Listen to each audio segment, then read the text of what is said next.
Bonjour à tous. Tout à l'heure, je vous ai fait une vidéo il y a un petit peu plus de 2 heures sur l'annonce très surprenante, sur l'annonce qui fait l'objet d'une véritable bombe dans le football français et dans les sélections nationales. On va perdre un nouveau grand joueur dans l'effectif de Didier Deschamps. Alors que l'avenir de Didier Deschamps est très loin d'être fixé du côté des Bleus, malgré que lui n'envisage pas de partir, que pour l'instant une prolongation au-delà de 2026 n'est pas d'actualité, et que Didier Deschamps l'a dit avant de prendre sa décision, il doit parler avec le président de la fédération, et c'est lui l'ultime décisionnaire. Donc pour le moment, nous serons encore avec Didier Deschamps jusqu'à la Coupe du Monde 2026, et ensuite nous verrons si nous démarrons un nouveau cycle avec quelqu'un d'autre, ou si on continue avec Didier Deschamps. Mais malgré tout, si on fait un retour en arrière, dans le 11 de la finale de 2018, il nous reste à l'heure actuelle à peine 2 ou 3 joueurs de cet effectif qui a gagné la Coupe du Monde en Russie avant la guerre.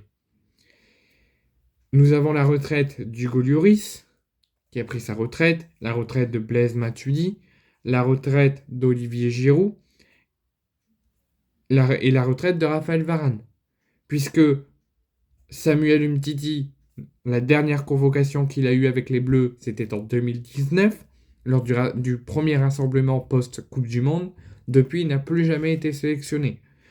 Ensuite, il y a Pogba, qui pour l'instant, pendant quelques années, ne peut plus être sélectionné dû à sa suspension pour dopage. Et puis voilà. Et en plus des retraites. Donc en gros, le 11 de la finale, Lloris, Hernandez, Umtiti, Varane, Pavard, Pogba, Matuidi, Griezmann, Giroud, Mbappé. Il ne reste que 2 ou 3 grands maximum encore présents actuellement. Et le reste, c'est de la jeunesse. C'est de la nouvelle génération. Pourquoi je vous dis ça? Parce que Antoine Griezmann a annoncé sa retraite internationale. Donc, actuellement, ceux qui étaient à la Coupe du Monde et qui ont pris leur retraite, Hugo Lloris, Raphaël Varane il y a quelques jours, Blaise Matuidi, Olivier Giroud et donc en dernier Antoine Griezmann qui rejoint la longue liste de joueurs français post-Coupe du Monde qui ont décidé de mettre fin à sa retraite internationale.